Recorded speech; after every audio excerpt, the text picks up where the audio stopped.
Runaway Bride in the Seychelles Part 3. Chapter 13, Kidnapped. The sea was too calm. That should have been her first warning. Allegra sat at the rear of the boat, her arms wrapped around her knees, watching the horizon blur into a molten blue haze. The sun was high and unforgiving. The pilot, a quiet man with mirrored sunglasses and zero personality, hadn't spoken since they left Kai's island an hour earlier. She hadn't asked where they were going. She didn't care. Anywhere that wasn't Villa May. Anywhere that didn't smell like Kai. Anywhere she could forget the ache still bleeding in her chest. Her phone, burner, encrypted, sterile, lay untouched beside her. She hadn't checked it once. The betrayal was still too fresh. Too raw. She felt it like a wound beneath her ribs. Kai had sold her. Left her. Lied to her. And for what? For 10 million pieces of silence. The boat slowed suddenly. Allegra looked up. The pilot hadn't said a word. She frowned. Why are we stopping? He didn't answer. She rose slowly. The wind had died down. The waves were eerily still. Then she saw it. A second boat, sleek, black, and fast, was speeding toward them from the north. No flags. No markings. A chill ripped down her spine. "Who is that?" she shouted. Still, the pilot said nothing. "Hey! Who?" Suddenly, he turned. She barely had time to scream. The needle jabbed her neck. A prick of pain. Then a rush of heat, thick and dizzying, flooding her veins. She stumbled backward, vision spinning. No, no. Her limbs went heavy. The last thing she saw was the other boat pulling up beside them, armed men in black balaclavas leaping aboard like wolves. Then darkness. She woke to the sound of waves. But not gently this time. Rougher. Slapping. The ground beneath her was swaying. Wooden. Cold. Her head throbbed. Something tight was wrapped around her eyes. Cloth. Sweat-soaked. She tried to move her hands. Tied. Ankles too. Panic surged through her chest. Her voice cracked. Hello. No answer. Where am I? A laugh. Male. Smooth. Icy. Not the laugh of a stranger. No. She knew it. Even blindfolded, Allegra would know that sound anywhere. Lucien, she whispered. Well, hello again, fiancé, he purred. Footsteps approached. Heavy. Confident. I must admit, he continued, you've had quite the adventure, haven't you? Running off with your mercenary lover, hiding on tropical islands, playing dress-up with guns. What do you want? She rasped. Isn't it obvious? He said, crouching beside her. You. His fingers brushed a strand of hair from her damp forehead. She recoiled. You may have humiliated me, he continued, but we both know how this ends. You come home. You smile. You sign the papers. And in exchange, his voice dropped to a whisper. You get to live. Allegra's blood turned to ice. You won't get away with this, she hissed. I already have, Lucien said. She heard the creak of the boat as it rocked. Seagulls in the distance. The slow churn of an engine below deck. Where are you taking me? She demanded. Ahead of schedule, actually, Lucien said casually. I was going to wait until you were comfortably sedated in some villa in Corsica, but then dear Kai had to go and interfere. Had to get clever. Had to pretend he cared. Allegra froze. Lucien leaned closer. You didn't really believe he took the money, did you? She went still. What? He chuckled. Please? He faked that transfer. Thought he could use you as bait. Thought I'd fall for it. Her breath caught. He hadn't taken the money. Kai's always been predictable, Lucien continued. Honorable. Stupid. Allegra trembled. He's coming for me. Lucien stood. Let him. Then he snapped his fingers. A cloth, damp, chemical, was pressed to her mouth. Allegra thrashed. But it was too late. The scent hit her like lightning. And once again, the world slid into black. Somewhere, miles away, beneath jungle shadows and rising heat, Kai Wolfe woke to a system alert flashing across his encrypted screen. GPS ping, decoy offline. Allegra status, unknown. Last coordinates, lost at sea. He stared at the blinking screen, his breath still. No. He reached for his earpiece, his gun, and his gear, already moving before he fully processed the fear crawling up his spine. Because whatever Lucien had planned, he had taken her. And now, Kai would burn the world to get her back. Chapter 14, Blood in the Water. The helicopter sliced through the sky like a blade. The rotors thundered above the jungle canopy, shaking the clouds, kicking up salt and heat and desperation. Inside the blacked-out aircraft, Kai Wolfe sat silent, buckled into the gunner's seat, dressed head to toe in tactical black. His jaw was locked, his eyes hidden behind night vision lenses, the green glow of the HUD screen reflecting off the scar just below his collarbone. He didn't speak. He didn't blink. He was hunting. Beside him, Malik adjusted the headset mic and called over the intercom. Target vessel spotted. Coordinates locked. Moving in now. Kai responded with one word, go.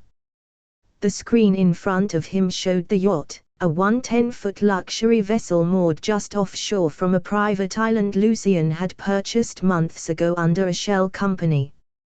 The boat was dark except for one flickering cabin light near the stern. It was too quiet. A trap, no doubt. Perfect. Kai gripped the rappelling line, heart pounding like a war drum. They were dropping in hot. Below deck, Allegra drifted between layers of fog and fire. Pain pulsed behind her eyes like waves. Her wrists burned where they were bound. The room smelled like bleach and cruelty. Everything was dim. Familiar voices echoed in the back of her mind, her mother's cold disapproval, Lucien's venomous charm, her father's omnipresent disappointment.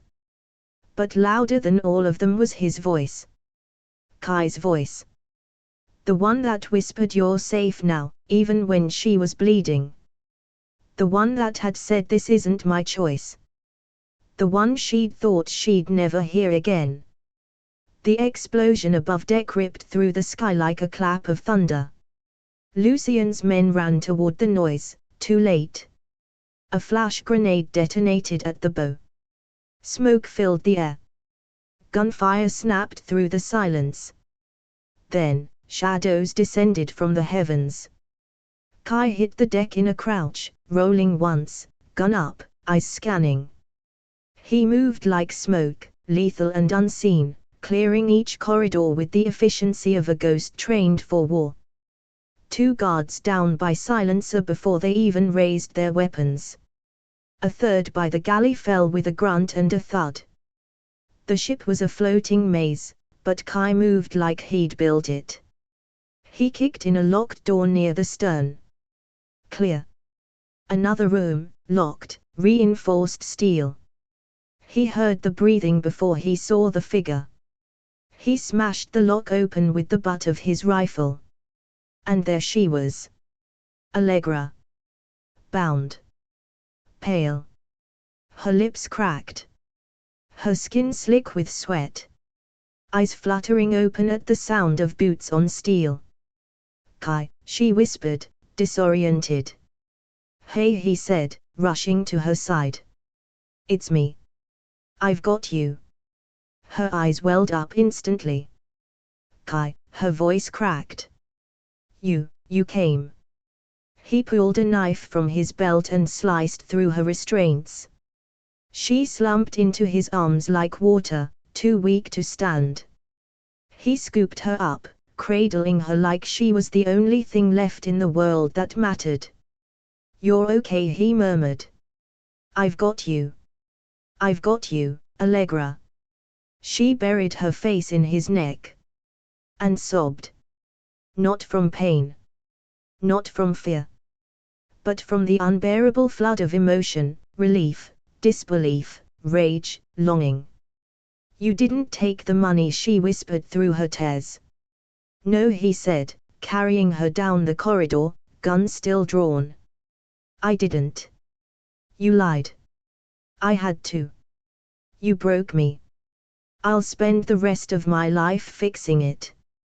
Another guard stepped into the hallway, aiming his weapon. Kai didn't hesitate. One shot to the shoulder, the man crumpled. Kai kept moving, Allegra pressed against his chest, her sobs muffled in the crook of his neck. The helicopter hovered above now, ropes lowered. Malik's voice crackled through the comms, extraction point secure. Hostile crew neutralized. Kai stepped onto the upper deck, shielding Allegra from the wind and gunpowder and chaos. You ready? He asked her. Her arms clung tighter to his neck. Yes, she said. Just, don't let go. Never again. He hooked one arm around the rope harness, the other around her, and they rose, lifted from the wreckage of fire and violence, into the sky. Below, Lucien's boat burned. Above, the stars returned. And in Kai's arms, Allegra finally exhaled the breath she hadn't known she was holding since the day he left her. Chapter 15, Passion and a Plan. The night sky above Seychelles was a cathedral of stars. No city lights. No helicopters. No guards.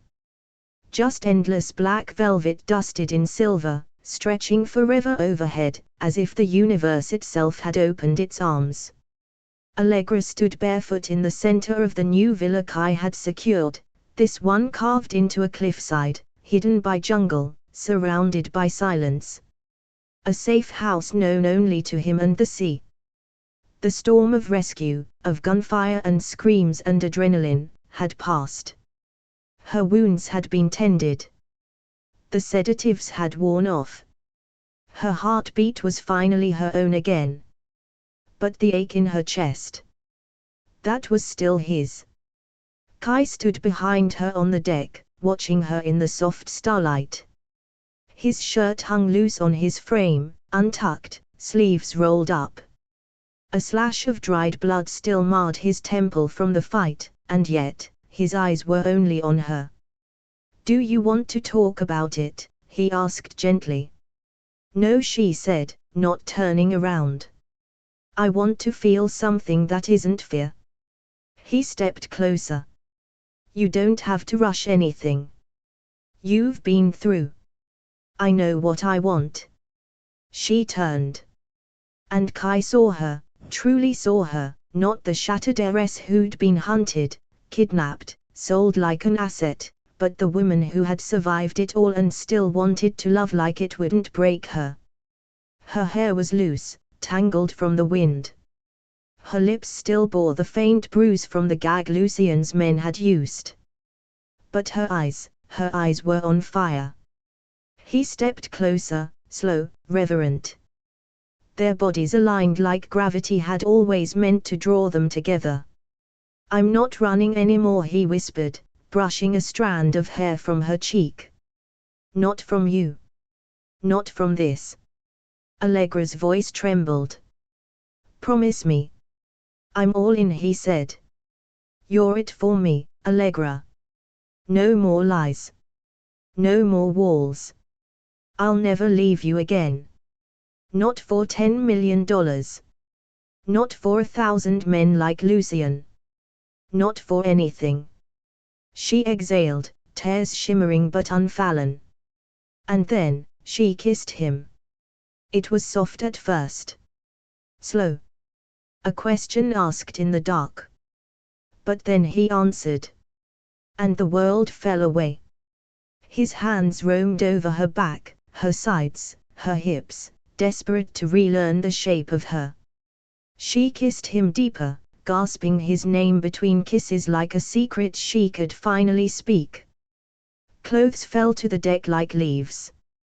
He lifted her gently, carried her onto the thick cushions spread out beneath the open sky, laid her down as if placing something sacred in the palm of the universe. They made love beneath the stars, no words, no roles, no fear. Just heat and skin and breathless yes, yes, yes. Allegra arched into him, his body fitting hers like a truth she'd known before she had words for it. Her hands in his hair, his mouth tracing fire across her skin. She wasn't just wanted. She was worshipped. Every kiss an apology. Every touch a vow. He whispered her name like a prayer. She cried out his in a voice that trembled, broke, healed. And when they collapsed into each other, sweat slick and tangled, the stars above them still shimmering, the silence between them was no longer empty, it was full. Full of promises. Full of plans. Full of them. Kai wrapped his arms around her, drawing her into his chest. She laid her head over his heart, listening to the thud of it, steady and strong. You're mine, he murmured. I always was, she said. He kissed the top of her head, eyes on the sky. And for the first time since this all began, he let himself believe they might have a future. Not because they escaped danger, but because they'd found something worth staying for. Chapter 16, A Ring in the Sand. The morning was quieter than any before. The ocean murmured against the rocks below, and the jungle held its breath like it, too, was waiting. Soft golden light spilled through the open walls of the cliffside villa, warming the floor, the cushions, the sheets tangled from the night before. Allegra lay half asleep on the deck, wrapped in one of Kai's oversized linen shirts, her cheek pressed to his chest. He hadn't moved in hours. And neither had she. His hand still rested protectively at the small of her back, his thumb idly tracing slow, unconscious circles against her skin. It was the kind of morning that felt like a secret, borrowed, stolen from a world that would come crashing in at any moment. But not yet. Not this morning. Allegra stirred and pressed a kiss to his chest, over the steady beat of his heart. Kai looked down at her, his eyes soft, unarmored. Vulnerable in a way she'd never seen before. You ever going to get tired of waking up next to me? She teased, her voice still raspy from sleep. Not possible, he said. She propped herself on one elbow, watching him. You say that like a man with a plan. I have one, he said simply. But it only works if you say yes. Before she could ask what he meant, he sat up, reached to the table beside the daybed, and pulled out a small velvet pouch. Green. Worn. She stilled. He held it in his palm but didn't offer it just yet. This belonged to my mother, he said quietly. She wore it every day for almost 20 years. She wasn't rich. Not a heiress. Not from a name anyone cared about. But my father loved her so fiercely, you'd think she was royalty. Allegra's breath caught. Kai opened the pouch and pulled out a ring. It wasn't diamond. It wasn't gold. It was jade, a deep, gleaming green, set in a simple, elegant platinum band. The stone was raw, imperfect, with soft curves and a warmth that shimmered in the morning sun. She wore this when she ran, he said, holding it between them. When she got away from a marriage she never wanted. When she found my father. When she built her life on her own terms. He looked at her then, really looked at her. She told me something before she died. Said, if you ever love someone like that, don't wait. Don't beg. Don't force. Just give her the choice. He reached for her hand. She gave it to him. Kai slid the jade ring onto her finger, not as a question, not as a proposal with strings, but as an offering. This time he said, his voice low and steady, you choose. Allegra stared at the ring. It didn't glitter like the diamond Lucian gave her. It didn't cost a kingdom. But it felt right. Heavy with meaning. Glowing with history. Hers now. Tears pricked at the corners of her eyes, not from sadness, but from something deeper. Something freer. She held her hand up, watching the jade catch the light. I choose this, she said softly. I choose you. Kai leaned forward and kissed her, slow and deep.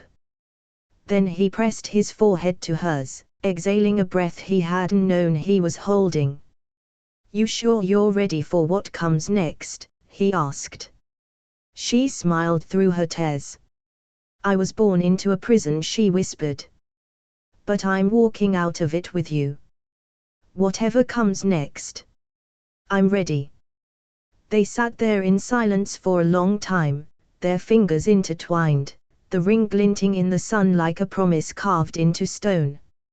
And somewhere in the distance, the waves applauded. Chapter 17, The Assassin's Bullet. The sun had never shone so brightly. It was late afternoon, the golden hour, the kind of light photographers prayed for, warm and forgiving, gilding the edges of the world in honey. Allegra walked barefoot along the beach with Kai, her hand laced with his, her new jade ring catching the light with every step. The waves curled lazily at their feet, licking the shore as if time itself had slowed to match their rhythm.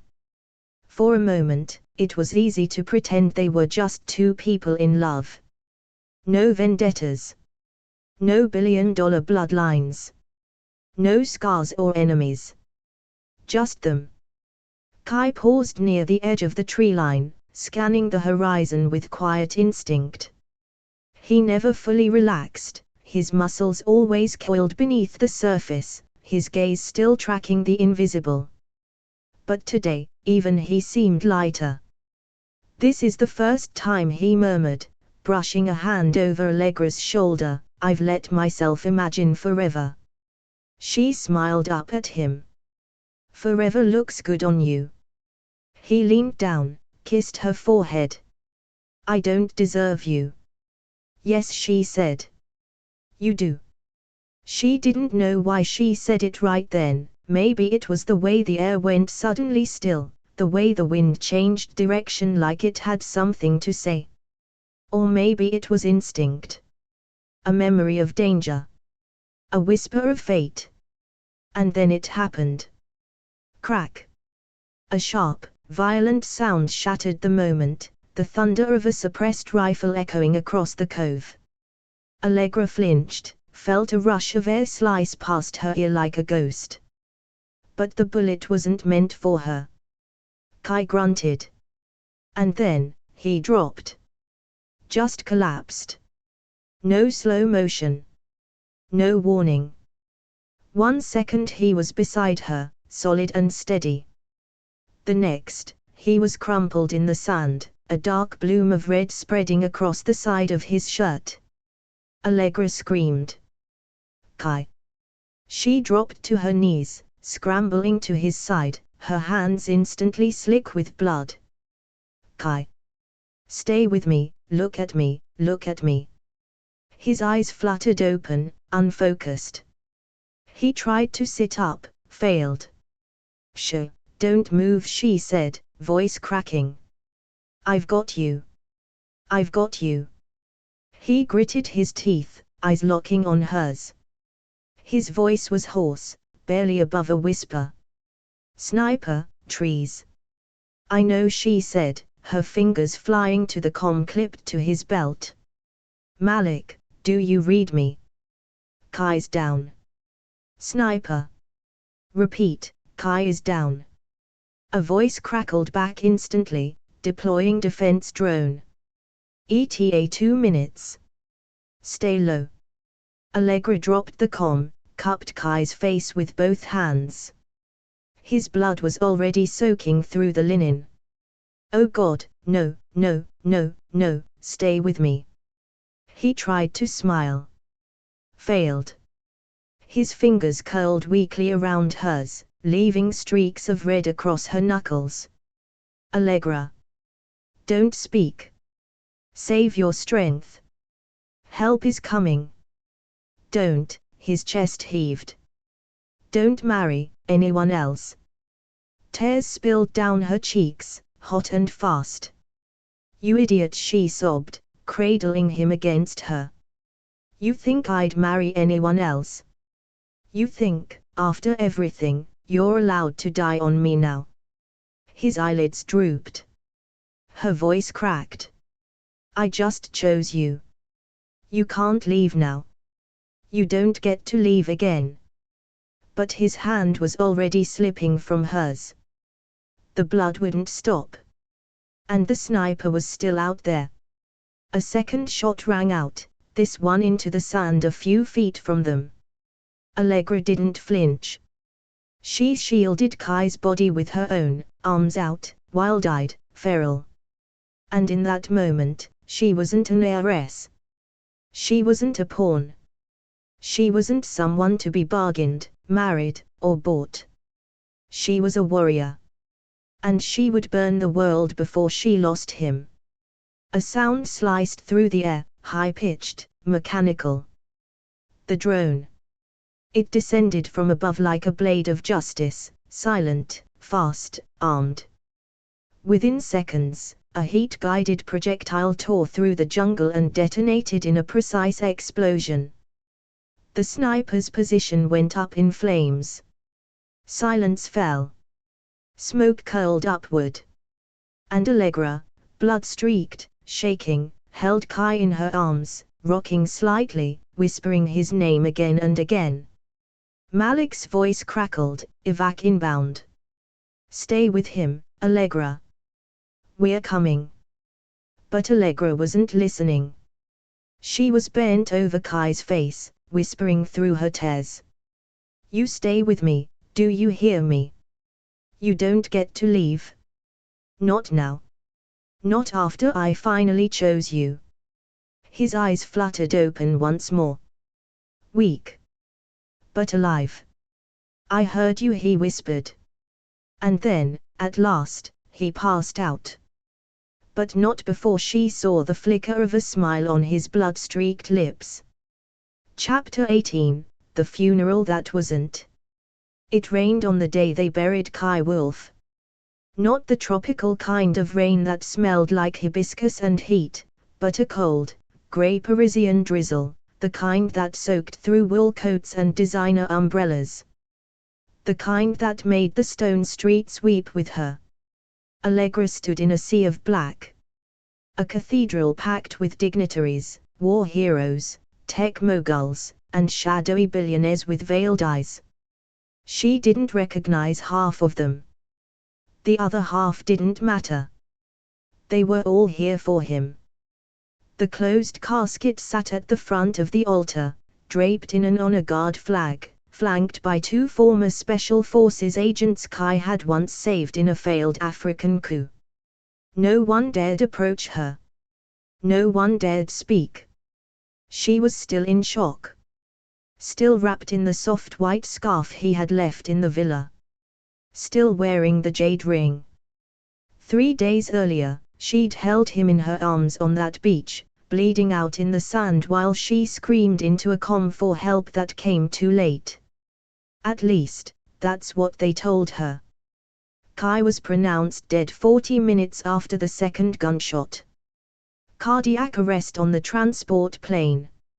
No pulse. No breath. No miracle. She'd barely spoken since.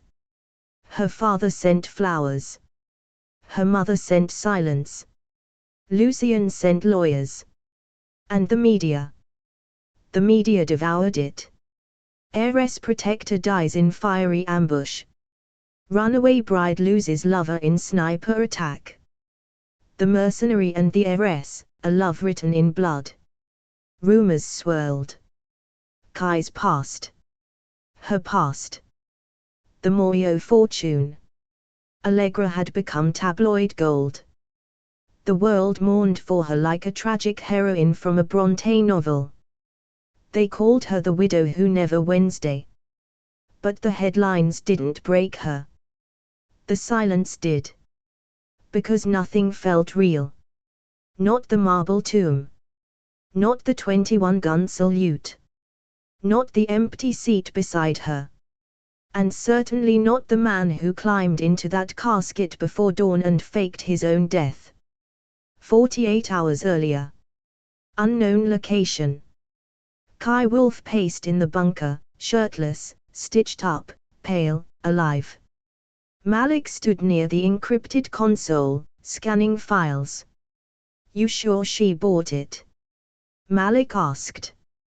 Kai didn't look up. "She had to." "You sure this is worth it?" Kai finally stopped, his face grim. "We have a mole in her family. Someone feeding intel to Lucien. We've had 3 ambushes in 2 weeks, there's no way he's finding her without help. So you think staging your death will what? Allure them out with overconfidence?" Kai nodded once. "Grief makes people sloppy. It makes traitors bold. And Allegra. She'll hate me." Malik raised an eyebrow. "And you're okay with that?" "No," Kai said, voice hard. "But I'd rather be hated than buried for real." He turned to the screen where security feeds from the funeral streamed in grainy grayscale. One camera focused on Allegra. She was standing alone, rain soaking through her coat, her hand resting on the casket. She hadn't moved in 10 minutes. Kai's jaw clenched. "She deserves better," he whispered. "She deserves the truth," Malik said. "Eventually." Kai didn't answer. He couldn't. Because the truth was a knife, and he was the one twisting it. Back in Paris, Allegra left the funeral in silence. She slipped into the back of the black car with tinted windows. Refused the press. Refused the champagne her father had chilling in the family vault. Refused to change out of the scarf that still smelled like Kai. She sat alone in her penthouse that night, the city stretched out before her like a painting she no longer cared to see. The casket was real. She saw it. The blood was real. She'd felt it. The grief was real. It burned in her throat. And yet, something didn't sit right. She walked to the window and opened the encrypted file Kai had left on a hidden flash drive in the lining of his coat, one that had somehow made it back to her with the funeral box of his effects. Inside the folder, 3 things. A single photograph of her, laughing in the villa. Taken when she didn't know he was looking. A voice memo with only one line, "Trust me. Even now." And a blueprint of an offshore Moreau safe house, dated for 2 days in the future. Her hands trembled.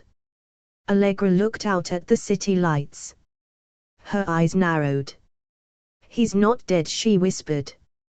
And if he wasn't, then someone in her family was still feeding Lucien every move she made. And the only way to find out who was to start playing dead herself. Thanks for listening to Billionaire Romance Stories, where love meets luxury in the most unexpected places. If you enjoyed this story, make sure to like, subscribe, and drop a comment. We love hearing your favorite twists and wild theories. And don't forget to ring that bell, because in this world of yachts, secrets, and steamy romance, the next story is always one scandal away.